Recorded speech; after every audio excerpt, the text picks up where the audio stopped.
ధన్యవాదాలు అధ్యక్ష. జీఎస్టీ సరళీకృతమైన విషయంపై మాట్లాడే అవకాశం ఇచ్చినందుకు ధన్యవాదాలు.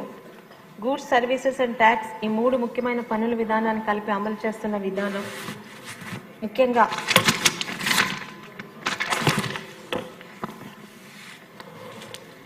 ఈ పన్నుల విధానాన్ని కలిపి అమలు చేస్తున్న ఈ జీఎస్టీ 2.0 వల్ల మన దేశంలో అత్యధికంగా పేద మధ్యతరగతి సామాన్యులకు చాలా ఉపశమనం కలుగుతుంది అధ్యక్ష. అలాగే స్వాతంత్రం వచ్చిన తర్వాత అప్పటి బీజేపీ వాజ్పేయి ప్రభుత్వం సంస్కరణలు తీసుకొచ్చి మౌలిక సదుపాయాలు ఉంటేనే మన దేశానికి ప్రగతి అని అనుకుని గోల్డెన్ క్వార్టిలేటర్ స్వర్ణ సతుపుజి ప్రాజెక్టు ద్వారా భారతదేశాన్ని నలుమూలలా కనెక్ట్ చేసినటువంటి సందర్భాన్ని మనం ఎవరూ మర్చిపోకూడదు అధ్యక్ష. అటువంటి చారిత్రాత్మకమైన మార్పులతో ఈరోజు భారతదేశాన్ని మార్గనిర్దేశం చేస్తున్న మన ప్రధానమంత్రి నరేంద్ర మోడీ గారు ఈరోజు దసరా కానుకగా భారతదేశ ప్రజానీకంలో దాదాపు 150 కోట్ల మందికి లబ్ధి చేకూర్చే విధంగా జీఎస్టీ 2.0ను ఆవిష్కరించబోతున్నారు అధ్యక్ష. భారతదేశం యొక్క వస్తువులు మరియు సేవల పన్ను ఇటీవల జరిగిన ముఖ్య సంస్కరణలు విస్తృతంగా జీఎస్టీ 2గా పిలువబడుతున్నాయి. ఇవి వినియోగదారులు, వ్యాపారాలు మరియు విస్తృత ఆర్థిక వ్యవస్థలో ఆశావాద తరంగాన్ని సృష్టించాయి అధ్యక్ష.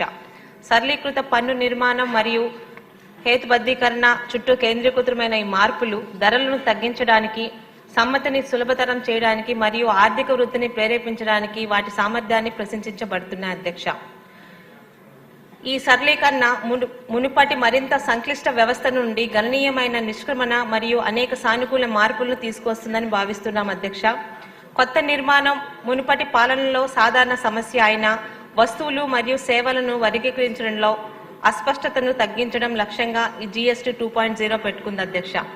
ఇది తక్కువ వివాదాలు మరియు వాద్యాలకు దారితీస్తుందని వ్యాపారాలకు సమయం మరియు వనరులను ఆదా చేయడంలో అంచనా వేయబడింది అధ్యక్ష. తక్కువ పన్ను స్లాబులతో జీఎస్టీ పాలన వ్యాపారాలు మరియు వినియోగదారులు ఇద్దరికీ మరింత పారదర్శకంగా మారుతుంది అధ్యక్ష. ఉత్పత్తులు మరియు సేవలపై విధించే పన్నులు గురించి స్పష్టమైన అవగాహనను పెంపొందిస్తుంది అధ్యక్ష. ముఖ్యంగా సాధారణ పౌరుడికి జీఎస్టీ 2.0 యొక్క అత్యంత తక్షణ మరియు స్వాగతించదగిన ప్రభావం విస్తృత శ్రేణి వస్తువులు మరియు సేవల తుది ధరల్లో తగ్గింపు, ముఖ్యమైన అంశాలు రోజువారీ వస్తువులపై తక్కువ ధరలు, అనేక గృహోపకరణ మరియు ముఖ్యమైన సేవలపై రేటు తగ్గింపులు వినియోగదారులకు ప్రత్యక్ష పొదుపు దారితీస్తాయి అధ్యక్ష. మొత్తం ధరల తగ్గింపు వినియోగదారుల డిమాండ్ పెంచుతుంది అధ్యక్ష. ఇది దేశ ఆర్థిక వ్యవస్థకు కీలకమైన అంశం అధ్యక్ష. వ్యాపారాలకు మరింత అనుకూలకంగా జీఎస్టీ 2.0 ఉంది అధ్యక్ష. భారతదేశంతో వ్యాపారం చేయడంలో సౌలభ్యాన్ని పెంచే అనేక ప్రయోజనాలను జీఎస్టీ 2.0 తీసుకొస్తుంది అధ్యక్ష. ముఖ్యంగా సరళీకృత పన్ను నిర్మాణం వ్యాపారాలపై సమ్మతి భారాన్ని గణనీయంగా తగ్గిస్తుంది అధ్యక్ష. వారి ప్రధాన కార్యకలాపాలు మరియు వృద్ధిపై ఎక్కువ దృష్టి పెట్టడానికి మనకి అనేకమైన వీలును కలిగిస్తుంది అధ్యక్ష. అలాగే మెరుగైన నగదు ప్రవాహం ద్వారా ఇన్పుట్ పన్ను క్రెడిట్లు మరియు వాపసుల వేగవంతమైన మరియు సమర్థవంతమైన ప్రాసెసింగ్ కంపెనీలకు వర్కింగ్ క్యాపిటల్ నిర్వహణను కూడా జీఎస్టీ 2.0 మెరుగుపరుస్తుంది అధ్యక్ష. జీఎస్టీ పరిహార సైన్స్ తొలగింపు మరొక సానుకూల దశ. పన్ను గణనను సులభతరం చేస్తుంది మరియు కొన్ని వస్తువులపై పన్ను సంభావ్యతను తగ్గిస్తుంది అధ్యక్ష.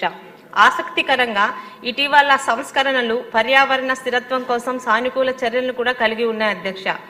పునరుత్పాదక ఇంధన సాంకేతికాలు మరియు సంబంధిత పరికరాలపై జీఎస్టీని తగ్గించడం ద్వారా ప్రభుత్వం పచ్చని ఆర్థిక వ్యవస్థను ప్రోత్సహించాలనే స్పష్టమైన ఉద్దేశాన్ని కూడా సూచిస్తుంది అధ్యక్ష. ఈ చర్య క్లీన్ ఎనర్జీ పరిష్కారాలను మరింత సరసమైనదిగా చేస్తుంది అధ్యక్ష. భారతదేశం దాని వాతావరణ లక్ష్యాల వైపు కూడా పరివర్తన వేగవంతం చేస్తుంది అధ్యక్ష. మొత్తం మీద జీఎస్టీ 2.0 ఒక దీర్ఘకాలిక ప్రభావం రాబోయే నెలల్లో విస్తరిస్తుండగా మన ప్రారంభ స్పందన చాలా సానుకూలంగా ఉంది అధ్యక్ష.